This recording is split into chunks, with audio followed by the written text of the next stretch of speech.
When President Abraham Lincoln frees the slaves in 1863, he says he puts the Civil War on the side of the angels. With one stroke of the pen, he unites his goal of the Union forever with the battle cry of freedom. After 2 years of war, he opens up his army of the free to include black soldiers.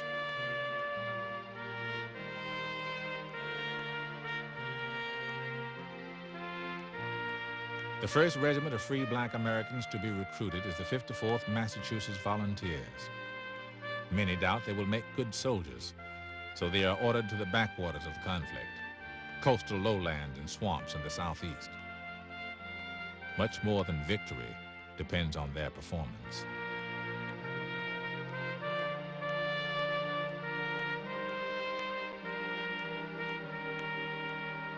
The men of the 54th embrace the challenge. They see Lincoln's side of the angels as their side, the side of the swamp angels.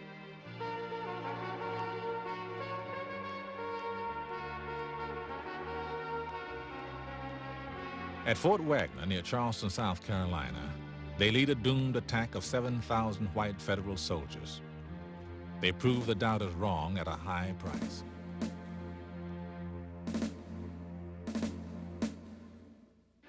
The first recorded praise for their heroic assault comes from the enemy. Confederate Lieutenant Iredell Jones writes that morning, "The Negroes fought gallantly and were headed by as brave a colonel as ever lived." He is 27-year-old Robert Gould Shaw, who dies in the attack.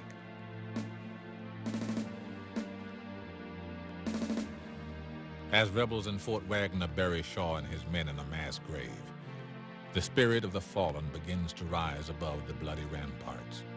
It reaches across the sands and beckons survivors to fight again, to overcome all odds, all doubts, to again answer the call from a man whose spirit inspired them in the beginning. A former slave whose very life embodies the issues of the war, Frederick Douglass is the most prominent black American of the era. He has convinced Lincoln to use black Americans as soldiers. "We are striking the rebels with our soft white hand," he says, "when we should be striking with the iron hand of the black man." Hundreds in New York enlist at rallies hosted by Douglass. There are those who say that the colored man has had his manhood crippled for 200 years, and that he is not capable of fighting for anything. So they deny him a place in the line of battle.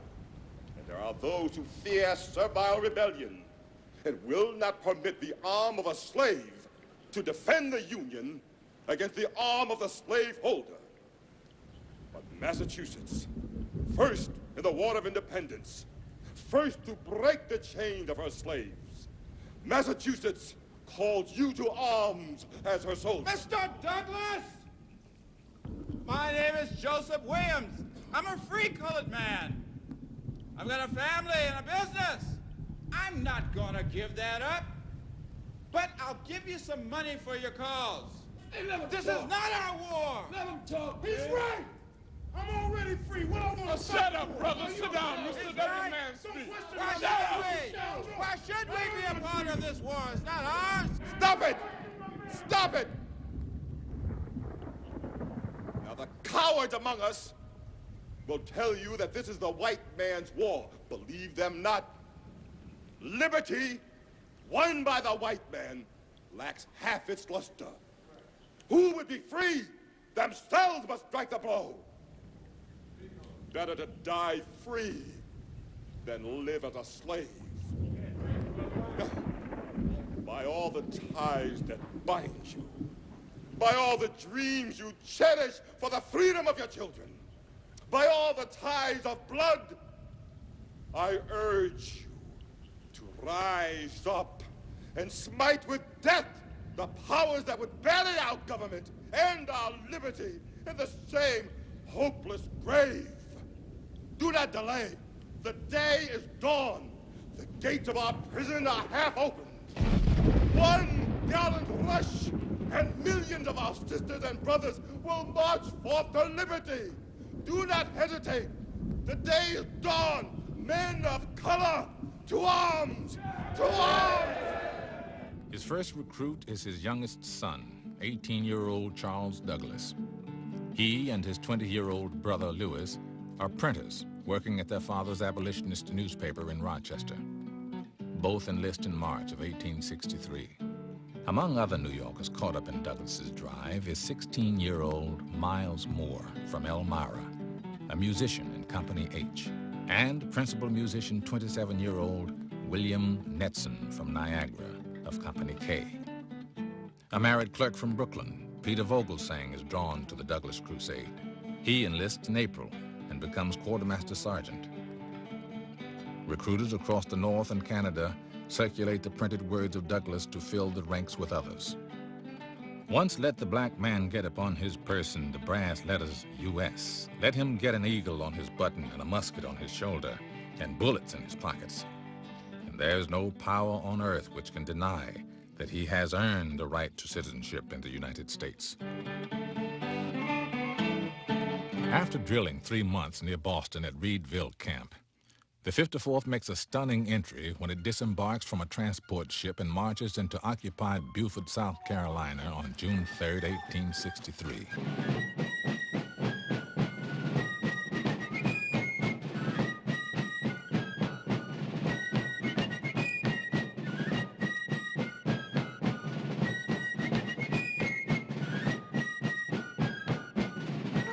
Charlotte Fortin, a young black American teacher of former slaves, watches. She writes in her journal, "'Tis a splendid-looking regiment, an honor to the race."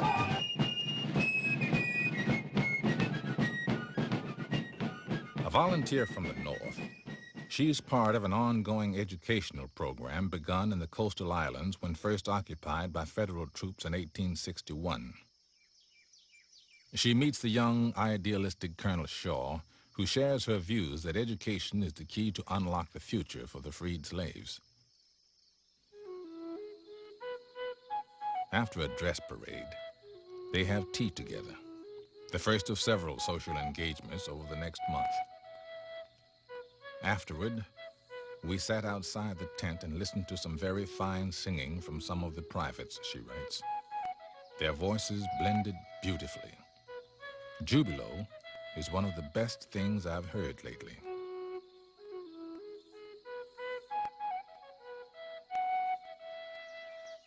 While they may have sung like angels, the 54th came south to fight. In mid-July, their chance comes. Federal General Quincy Gilmore launches an expedition against Charleston. Because the war started there with the firing on Fort Sumter, Charleston has high symbolic value to both sides. The Confederates ring the harbor and its islands with strong forts. Chief among these is Fort Wagner on Morris Island. A mountain of sand bristling with large cannon, it looms as a challenge to the Federals. On July 16, 1863, Gilmore lands his army on Morris Island to assault Fort Wagner. The 54th is part of a diversionary attack on adjacent James Island. Their attack is intended to divert Confederate attention from Gilmore.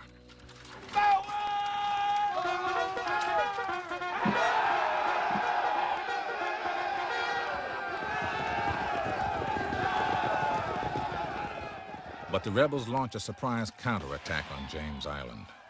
It threatens to trap an entire white regiment, the 10th Connecticut. 3 companies of the 54th fight hard to slow the Confederate assault. It allows the Connecticut men to retreat to safety.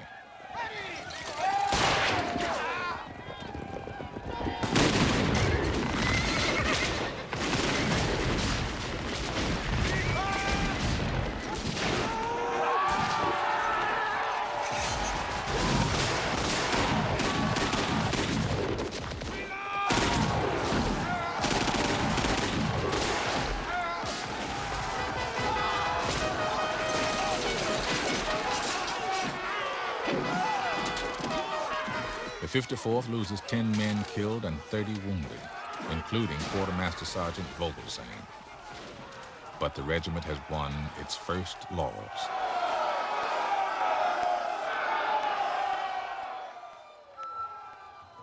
First Sergeant Robert Simmons of Company B is cited for gallantry. He writes his mother the next day, "We fought a desperate battle.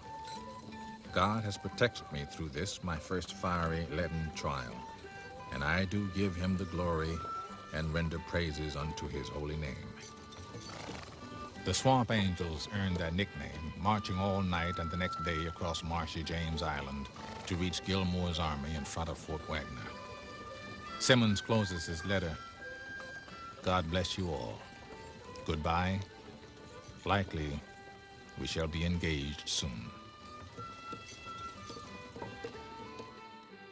The 54th volunteers to spearhead an attack against Fort Wagner by 12 white federal regiments.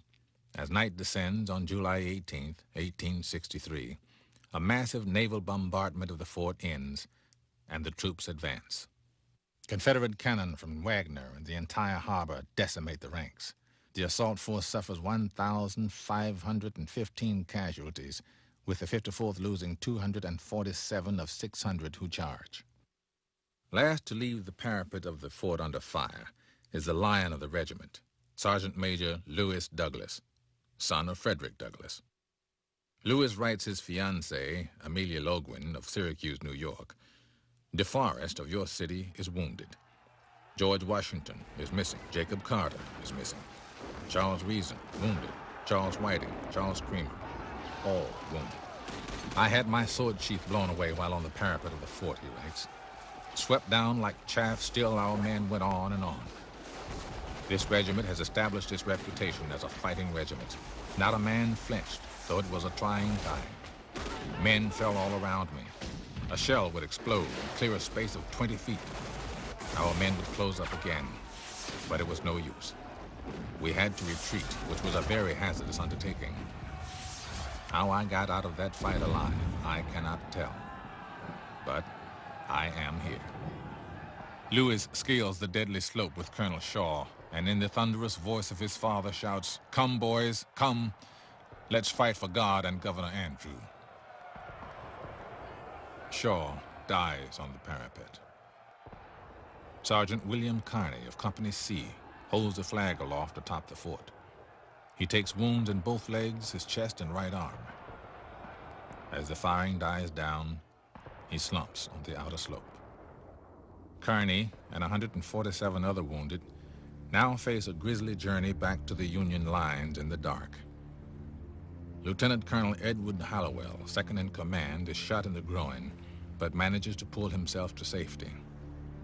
Private Isom Ampe of Company K, age 21, searches in the dark for his older brother Thomas.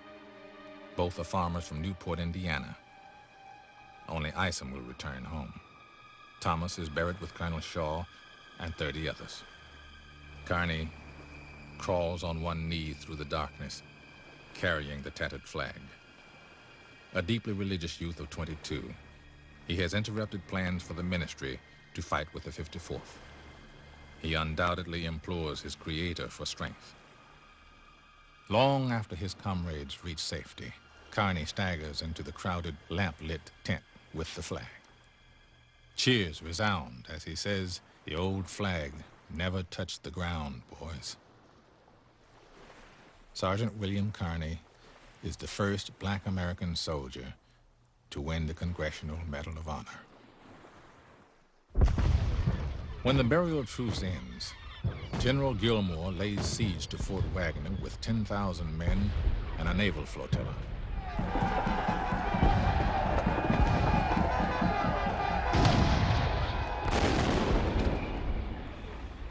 Because only a few officers and about 400 men remain of the battered 54th, Gilmore assigns them to digging trenches and guarding engineers. Lewis Douglass helps officers to organize this fatigue duty. They await new recruits and returning wounded to bring the regiment back up to fighting strength. Not all wounded of the 54th will be able to return.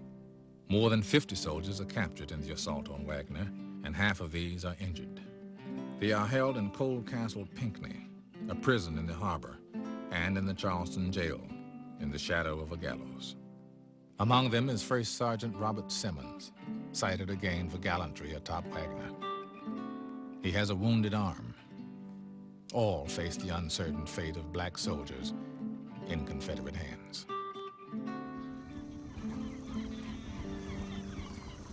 The wounded who are not captured are moved by sea down to Beaufort.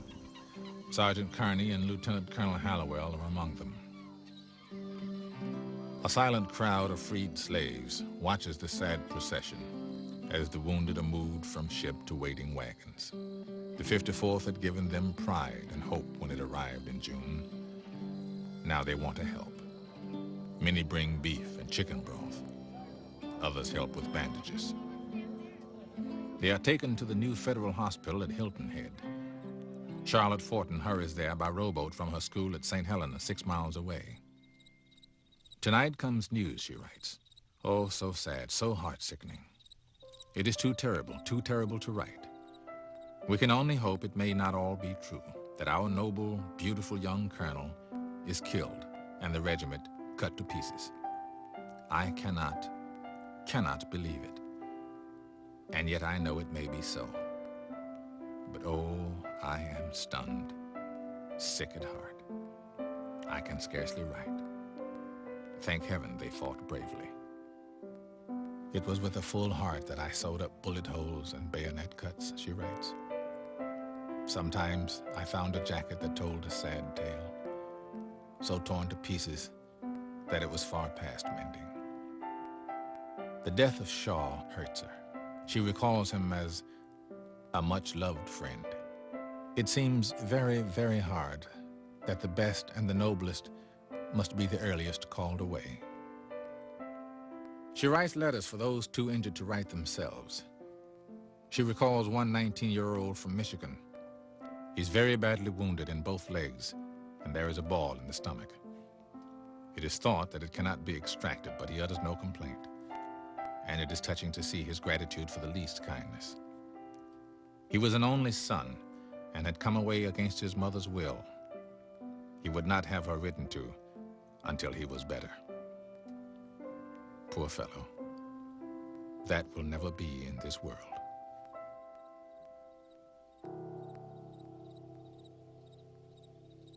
"24 of the wounded from Fort Wagner die. Others slowly return to siege duty on Morris Island. The rebels inside Fort Wagner put up a stubborn defense against the ongoing bombardment. Supplies and new troops are brought in at night by rowboat. Wagner looms ever stronger.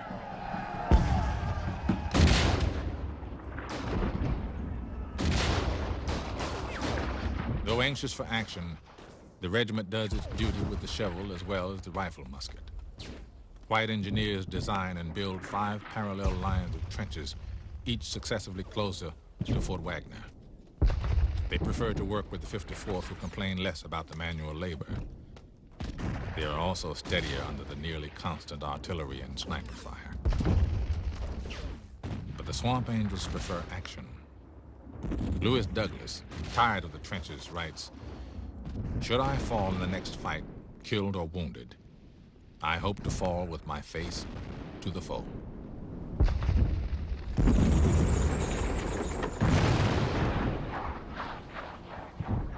Miles of trenches with 18 bomb-proofs and 89 cannon emplacements are dug. 46,000 sandbags, gabions, and fascines are filled with earth, and wharves and landings are built, all by the labor of General Gillmore's army. But fully half of the labor is done by his comparatively few black troops, specifically the 54th Massachusetts and the newly arrived 3rd United States Colored Troops.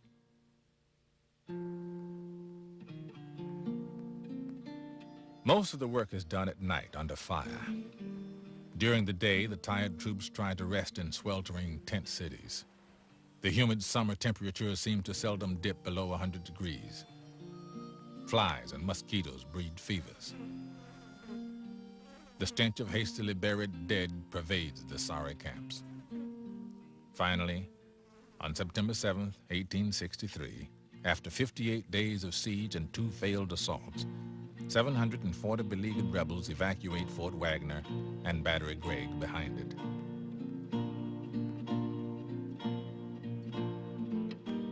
Gilmore's army occupies the forts. Curious members of the 54th and other survivors from the failed assaults inspect the massive sand hill that defied them so long. They move in and set up camp. They turn the guns toward the enemy, emplace new ones, and open fire.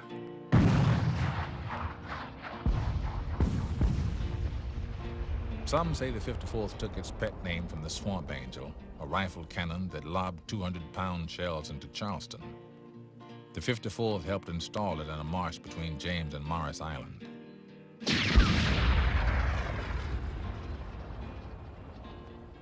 By December 20th, more than 20 shells a day hit Charleston. Fort Sumter is reduced to a defiant pile of rubble. On January 20th, 1864, 120 new recruits bring the 54th Massachusetts up nearly to full strength. Among these is 25-year-old John Gooseberry, a seaman from St. Catharines, Canada, who serves as Company E musician. Also arriving is Harrison Lee, then a strapping 21-year-old laborer from New Bedford, Massachusetts. He joins Company D. The men of the 54th see the result of their steadfastness in the arrival of other new black units, such as the 3rd United States Colored Troops. Across the nation, more than 100 regiments are raised. Of the more than 179,000 who serve, at least 33,000 never come home. And home for the 54th is an area of constant concern.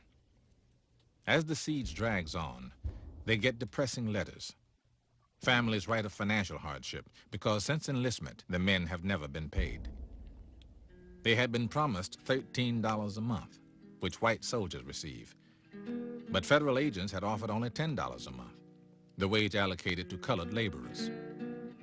And this was further reduced by a $3 clothing allowance, leaving only $7 a month. A joke.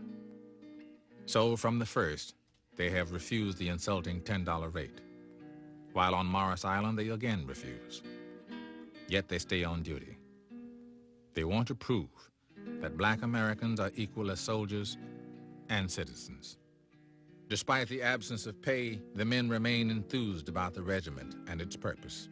Lewis Douglass writes to his fiancée, "I must bid you farewell should I be killed. Remember, if I die in a good cause. I wish we had 100,000 colored troops. We would put an end to this war." On January 29, 1864, the 54th at last heads for action.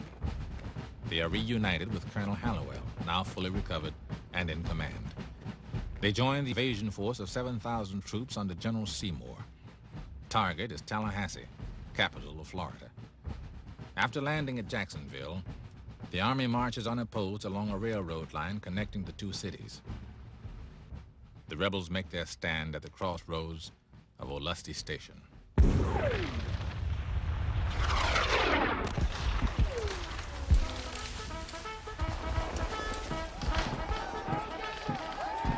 In a swamp, 35 miles west of Jacksonville, near a large lake called Ocean Pond, 5,500 rebel infantry chew up Seymour's regiments one at a time as he feeds them into the battle piecemeal.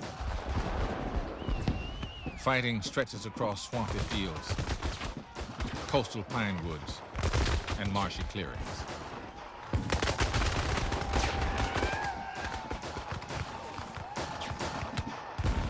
Musketry swells and rolls along a battle line a mile wide.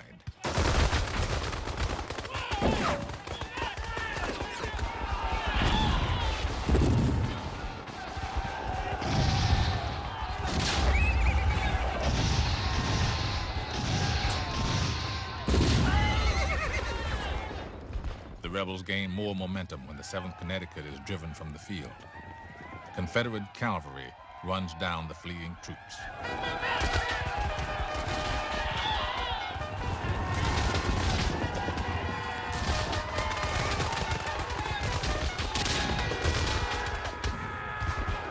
The 54th hears the roar of battle far ahead and pushes toward the field.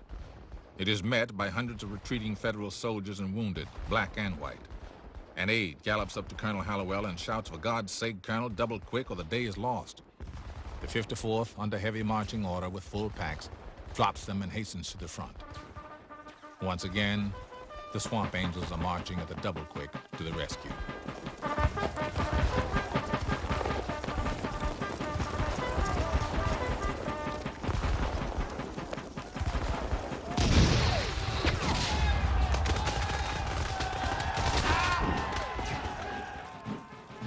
The 54th arrives on the field just as the entire Confederate line advances, crumbling the remaining Federal regiments. The 7th New Hampshire, 7th Connecticut, 47th, 48th, and 115th New York, plus the now battered 8th U.S. Colored Troops. The 8th U.S. Colored Troops loses 300 men and its colonel in their baptism of fire.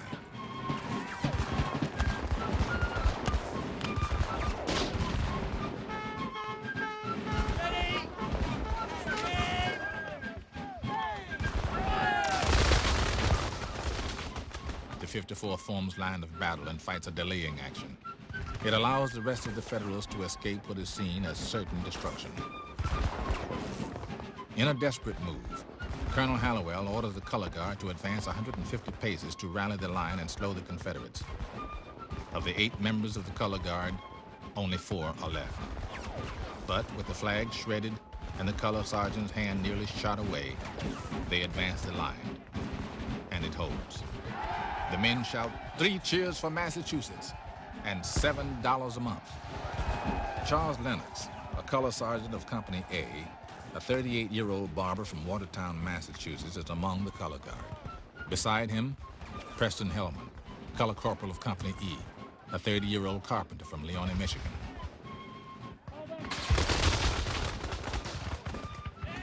Time after time, the 54th fires volleys to stem another Confederate advance, while the routed Federal Army continues to retire.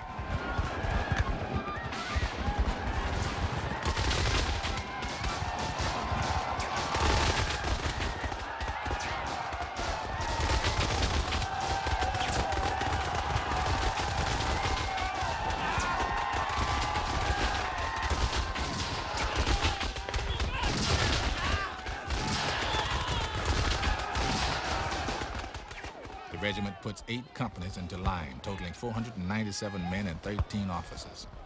Of these, 86 are killed, wounded, or missing by the fall of evening. Robert Jones is missing and presumed dead. A 20-year-old member of Company I, he is a farmer from Hamilton, Ohio. Sergeant Thomas Bowman, 27, and Sergeant George Lipscomb, both of Company I, are boatmen from Cincinnati. Both survive Olustee, but Bowman, who holds his sword in their tintype, is wounded.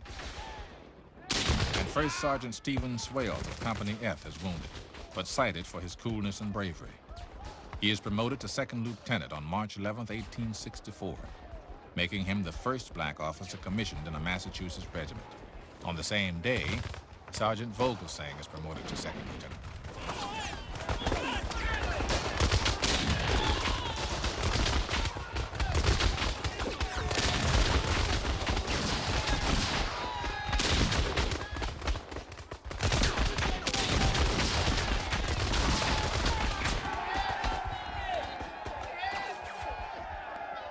A newspaper reporter with General Seymour's army reports, "Had it not been for the glorious 54th Massachusetts, the whole brigade would have been captured or annihilated. This was the only regiment that rallied, broke the rebel ranks, and saved us." The 54th marches 110 miles in 108 hours, fights 3 hours in a stand-up battle, and then, upon arriving in Jacksonville, finds the train of wounded has broken down outside of town. Fatigued and worn, it marches out and attaches ropes to the cars. The men pull the train 10 miles to safety. Charles Lennox writes only 3 days later, "We have been in another battle and were defeated." The 54th fought bravely, being the last to leave the field. Federal losses amount to 1,860 men, 34% of the invasion force. The rebels lose 946 men. On April 8, 1864, the 54th returns to Morris Island, where the encirclement around Charleston continues. The tedium of camp life and occasional sorties during the ongoing bombardment is broken on September 28, 1864, when the 54th Massachusetts, at last, is paid. After refusing to accept the colored laborer wage of $10 a month, the regiment is paid the full and promised amount of $13 for each of the 18 months served. Federal recognition of black American soldiers as being equal to whites is at last official. Final skirmishes involving elements of the 54th Massachusetts stretch over the remaining 5 months of the war. On November 30th, 1864, the Battle of Honey Hill, South Carolina, rages just north of Savannah. Sergeant Henry Stewart, age 19, of Company I, falls wounded. He's a barber from Horseheads, New York. Their last fight occurs at Boykins Mill, South Carolina, west of Charleston, on April 18, 1865, 9 days after the war effectively ends with Robert E. Lee's surrender at Appomattox, Virginia. In both engagements, a total of 7 men are killed and 50 wounded. On February 20th, 1865, elements of the 54th and 55th Massachusetts, its sister regiment, march in triumph with the Union Army into Charleston. But victory is bittersweet. They find the Charleston jail empty. 52 comrades, imprisoned there 19 months, had been moved to a stockade at Florence, South Carolina. 2 weeks later, 20 are released. The rest are dead. Among them is Sergeant Robert Simmons, who did not survive amputation of his wounded arm. Of the regiment's roster, 213 die from battle, imprisonment, or disease. 394 are wounded, and 57 are listed as missing. This totals 664 casualties of the 1,354 men who served in the regiment, nearly 50%.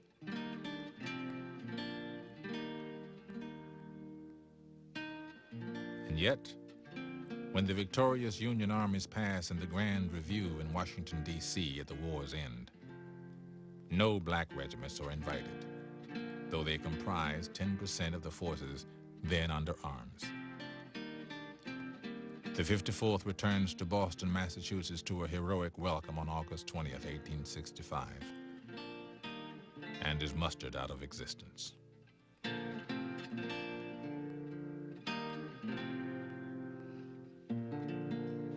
But we should never close the book on the 54th Massachusetts.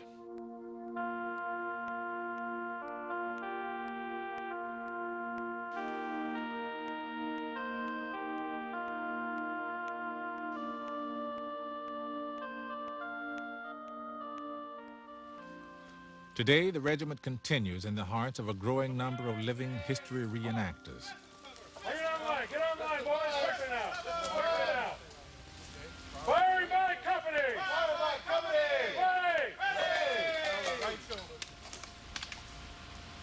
Hey! Coming over! Fire! Reload! Load, come to the ready!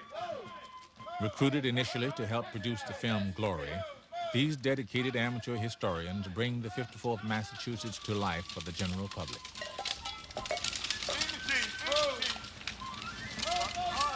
Come to the ready, boys! In row now! Remain stay to your duty! Command! Firing by file! 2 rounds! Pick it up now! Pick it up! Keep firing! Keep firing! Reload!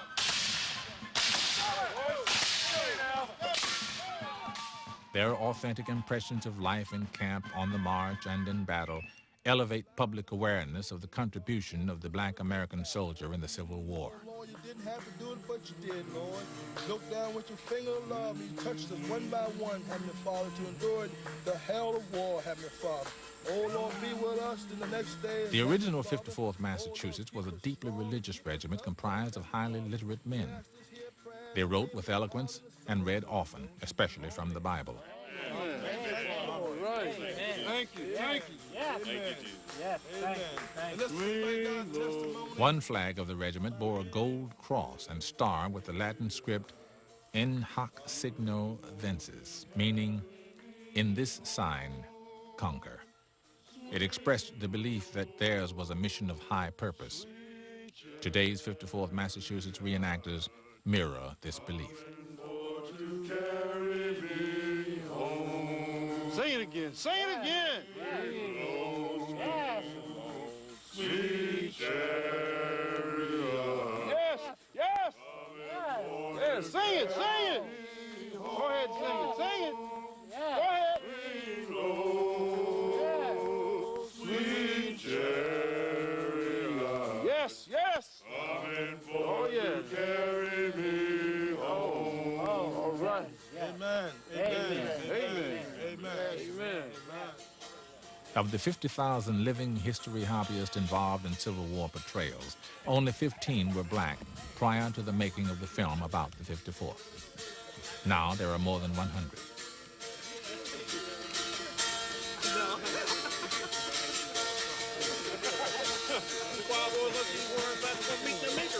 Yeah, they must think they might not make it back here to camp tomorrow evening.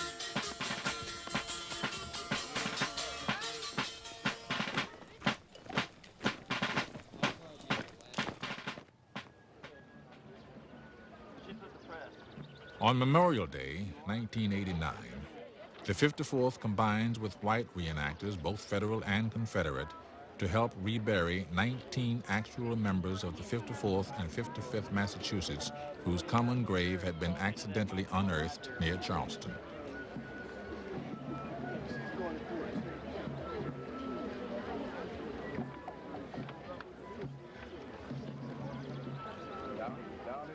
Site of the reburial, with full 1863 military honors, is the Beaufort National Cemetery, where other members of the regiments had been buried following the battles of Olustee, Honey Hill, and Boykins Mill. Thousands of other Civil War soldiers, black and white, Federal and Confederate, rest there in peace today.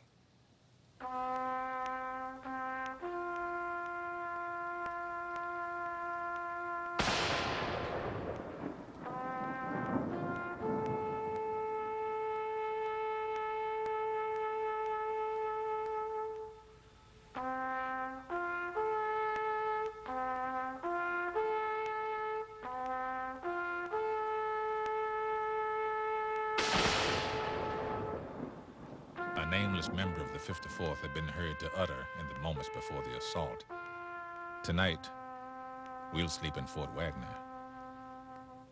Today, those who died there, including Colonel Shaw, still sleep there, beneath the waves of the Atlantic, which washed the site of the 54th's trial by fire.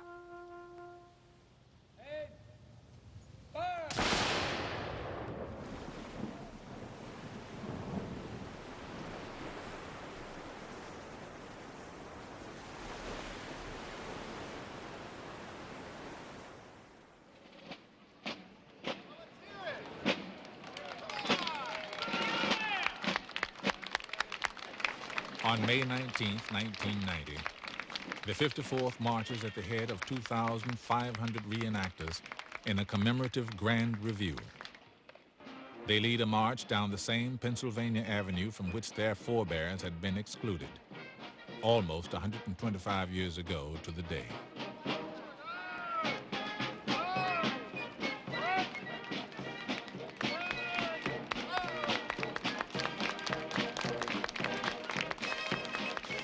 No longer relegated to the backwaters of history, the Swamp Angels are welcomed home.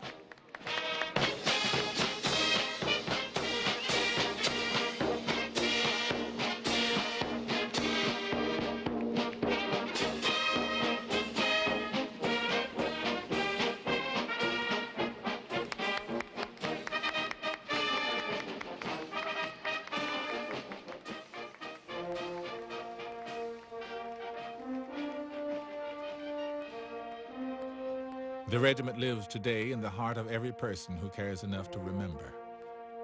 Their story of sacrifice, dedication, and pride is one that the human spirit cannot afford to forget.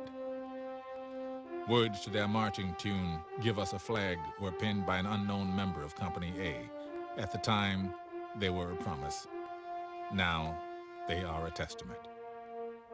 Oh, give us a flag, all free without a slave. We'll fight to defend it, as our fathers did, so brave.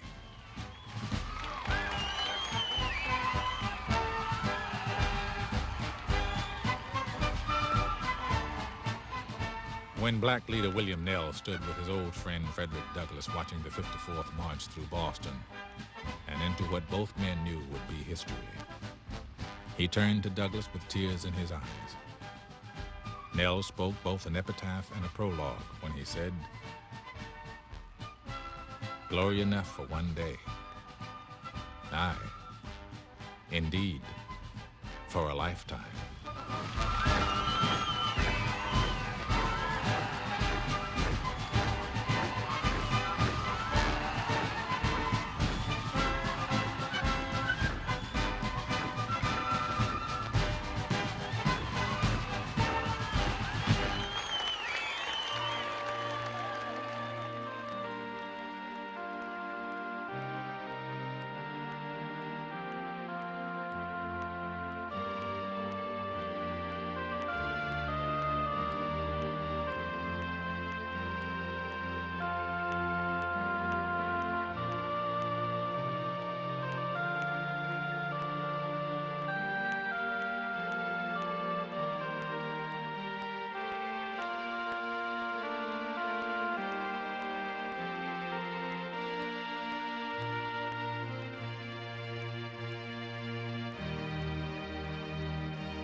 Thanks for watching. If you'd like to help us produce more compelling historical content like this, please like, comment below, and share this video with fellow history buffs.